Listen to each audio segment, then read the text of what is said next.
হাজির হয়ে গেছি আপনাদের সবার প্রিয় ধারাবাহিক অনুরাগের ছোঁয়ার আপডেট নিয়ে।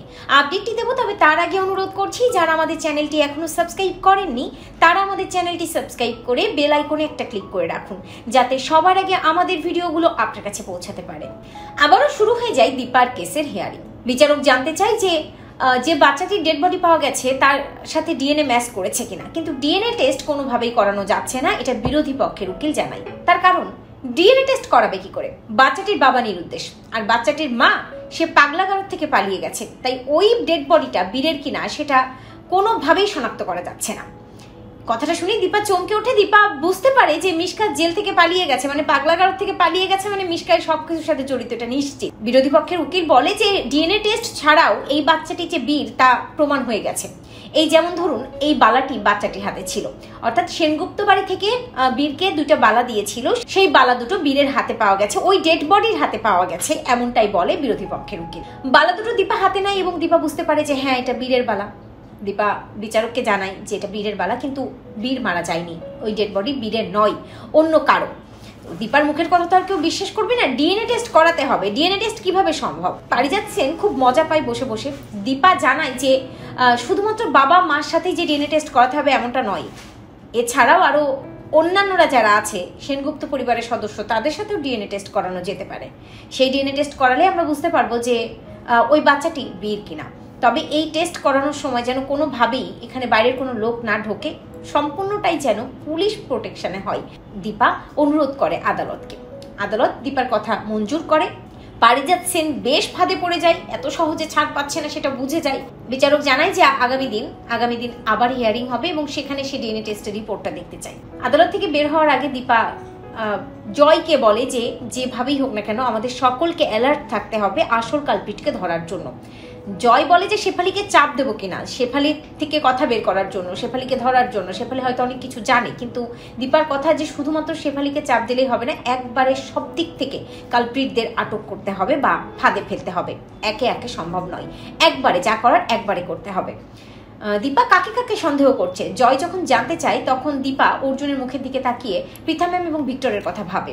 তো দীপা বুঝতে পারে যে পৃথা ম্যাম ভিক্টর এদের নাম বললে অর্জুনদা খুব কষ্ট পাবে। দীপা অর্জুনকে বলে যে অর্জুনদা তুমি আমার জীবনের সাথে নিজের জীবনটা আর জড়িও না, তুমি তোমার জীবনটা তোমার মতো করে গুছিয়ে নাও। দীপার জীবনের সাথে তোমার জীবন তুমি আর জড়িও না, তুমি কষ্টই পাবে শুধু। অর্জুন বুঝতে পারে না দীপা এগুলো কেন বলছে, তবে অর্জুন দীপাকে বলে যে সবার আগে তোকে জেল থেকে বের হতে হবে, নিজেকে নির্দোষ প্রমাণ করতে হবে দীপা, আর এই লড়াই আমরা সবাই আছি তোর পাশে। এরপরে দেখা যায় যে মিশকার পাপাইয়ের বাড়িতেই আছে আর কি, সেখানে ছদ্মবেশে মিশকা হাজির হয়ে গেছে। মিশকার পাপাই রীতিমতো দেখে অবাক, ছদ্মবেশে মিশকা হাজির হয়েছে। পাপাইকে বলেছে এবার মিশকা সেন সেনগুপ্ত বাড়ি থেকে খেলবে, কিন্তু সেনগুপ্ত বাড়িতে মিশকা সেন কিভাবে সম্ভব? তো ছদ্মবেশে মিশকা হাজির হবে এমনটা পাপাইকে জানিয়ে দেয়। মিশকা যেহেতু জেল থেকে পালিয়েছে, পুলিশ গিয়ে মিশকার পাপাইয়ের বাড়িতে হানা দেয়, কিন্তু মিশকাকে পায় না। ছদ্মবেশে মিশকা কাজের লোকের অভিনয় করতে থাকে। বোকা পুলিশ মিশকাকে ধরতেও পারে না, যেমনটা ধারাবাহিকে হয় আর কি। যাই হোক, মিশকা সেন এবার খেলবে সেনগুপ্ত বাড়ি থেকেই। এরপরে দেখা যায় যে শেফালি বাড়িতেই থাকে। জয় একটুখানি কথার প্যাচে শেফালিকে ফেলার চেষ্টা করে। শেফালিকে বলে যে শেফালি তোমার সাথে আমার কথা আছে, এতেই শেফালি ভয় পেয়ে যায়। শেফালির হাত থেকে থালাবাটি সব পড়ে যায় এবং শেফালি এতটা ভয় পেয়ে যায়, জয় বুঝতে পারে যে সত্যি সত্যিই তাহলে শেফালি এই সব কিছুর সাথে জড়িত, শেফালি অনেক কিছুই জানে।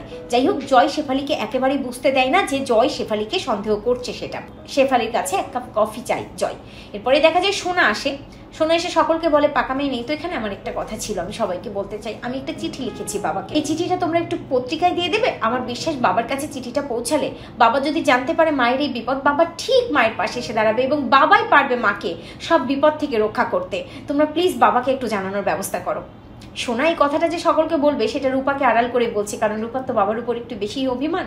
সোনা হয়তো বাবাকে একটু বেশি ভালোবাসে, বেশি ভরসা করে। অর্জুন সেখানে আসে। অর্জুন এসে সোনাকে বলে সোনা মা আমরা তো সবাই চেষ্টা করছি তোমার মাকে জেল থেকে ছাড়িয়ে নিয়ে আসার জন্য, কিন্তু একটু রেগে গিয়েই সোনা অর্জুনকে বলে যে তোমরা কেউ পারবে না, আমার বাবাই পারবে, শুধু তোমরা কেউ পারবে না। রূপা আসে, এসে সোনাকে বলে যে হিংসুকুটি বাবা পারবে না, বাবা আসবে না, আমারও তো অসুখ হয়েছিল, মা পত্রিকায় ছাপিয়েছিল, বাবা কি এসেছিল? বাবা আসেনি, তাহলে আজ কেন তুমি ভাবছো বাবা আসবে? আমাদের কারো বাবাকে প্রয়োজন নেই, বাবা যখন আমাদেরকে ছেড়ে চলে গেছে আমরা আর কেউ বাবাকে চাই না। এই বলেই অভিমান করে রূপা। অর্জুন রূপাকে একটু সামলানোর চেষ্টা করে, তবে রূপা অর্জুনকে বলে দেয় থাক অর্জুন ড্যাডি, আমার মায়ের কারো প্রয়োজন নেই, আমার মা নিজেই নিজেকে নির্দোষ প্রমাণ করতে পারবে, আমার বাবাকেও প্রয়োজন নেই, তোমাকেও প্রয়োজন নেই, আমার মা একাই পারবে, আমার মা ঠিক ফিরবে।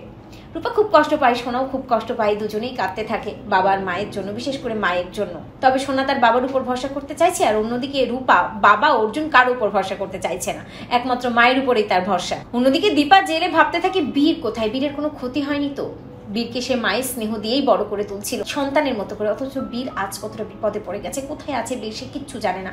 কিভাবে সে বীরকে রক্ষা করবে, কিভাবে সে তার সোনা রূপাকে রক্ষা করবে, সবটাই দীপা ভাবতে থাকে। তবলা এবং জয় দুজনেই দীপার সাথে দেখা করতে যায় বারবার ওই জেলের মধ্যে আর কি। ওখানে গিয়ে দীপার সাথে আলোচনা করে তাদের নেক্সট স্টেপ কি হবে আর কি, সবকিছু আলোচনা করে অ্যাটলিস্ট এতটুকু দীপার কাছ থেকে তবলা বুঝতে পারে যে খুব হাত পেতেই এই কালপিটদের ধরতে হবে, এবং এর সাথে আরো অনেকে যে জড়িয়ে আছে সেটা স্পষ্ট। আর মিশকা যেহেতু পালিয়ে গেছে, মিশকা এবার অন্য কোনো খেলা খেলবে। এরপরে দেখা যায় ছদ্মবেশ নিয়ে মিশকা চলে গেছে সেনগুপ্ত বাড়িতে, শেফালির মাসি সেজে, বৃদ্ধ মহিলা সেজে। তবে যতই ছদ্মবেশে যাক না কেন, ওই রূপা কিন্তু মিশকাকে ধরে ফেলেছে অনেকটাই, পুরোটা নয়। রূপার সন্দেহ হয় এবং রূপা সোনাকে বলে যে হিংসুকুটি আমার মনে হচ্ছে ও মিশকা আন্টি হলেও হতে পারে। দেখার বিষয় রূপার কাছে ধরা পড়ছে কিনা মিশকা। অন্যদিকে এই যে মিশকা ছদ্মবেশ নিয়ে এখানে এসেছে সেটা অন্যরা ধরতে পারছে কিনা, আর সূর্য দীপার এই বিপদের কথা জানতে পারছে কিনা, ঠিক কি ঘটে সে সবটাই দেখতে হলে আপনাদের অবশ্যই চোখ রাখতে হবে স্টার জলসার পর্দায়। তো ভিউয়ার্স, আপনারা এটাই জানতো যে সূর্য যেন দীপার পাশে এসে দাঁড়ায়, অন্যদিকে সন্তানদের যেন আগলে রাখে, সন্তানদের যেন মিশকার কবল থেকে রক্ষা করে। কমেন্ট করে এক্ষুনি জানিয়ে দিন আপনাদের মতামতটি। আর অনুরাগের ছোঁয়া ধারাবাহিকের সকল প্রকার লেটেস্ট আপডেট সবার আগে পেতে আমাদের এই চ্যানেলটি সাবস্ক্রাইব করে বেল আইকনে একটা ক্লিক করে রাখুন, যাতে সবার আগে আমাদের ভিডিওগুলো আপনার কাছে পৌঁছাতে পারে।